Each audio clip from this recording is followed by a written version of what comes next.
ម៉ាក់មិនក៏ម៉ែកំរោកំរើដាក់កូនម៉ែកូនគ្រាន់តែចង់ឲ្យម៉ែនិយាយពាក្យល្អដាក់កូនតាបានទេបានទៅម៉ាក់ម៉ែមានឃើញសពុតក្រហមកូនអត់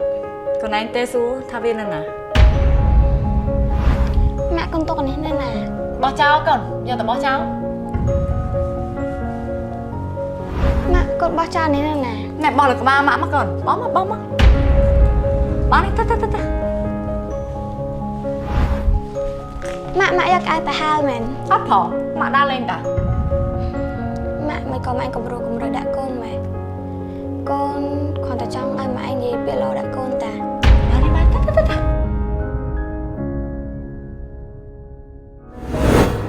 ម៉ាក់អញមានឃើញសពុតពណ៌ក្រហមកូនអត់អូម៉ាក់បោកឲ្យកូនហើយនៅក្នុងទូកូនណាចាំកូនទៅហៅមើល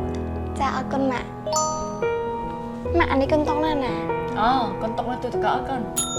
ចាម៉ាក់កូនបោះចោលនេះណាអូកូនឯងទុកមុខផ្ទះហើយចាំម៉ាក់បោះចោលឲ្យណាចាម៉ាក់ចាកូនម៉ាក់យកអាយទៅហាលមែនចាកូនម៉ាក់យកអាយទៅហាលតិចទៀតណាម៉ាក់នាំកូនដើរលេងអរគុណម៉ាក់កូនស្រឡាញ់ម៉ាក់ម៉ាក់ក៏ស្រឡាញ់កូនដែរ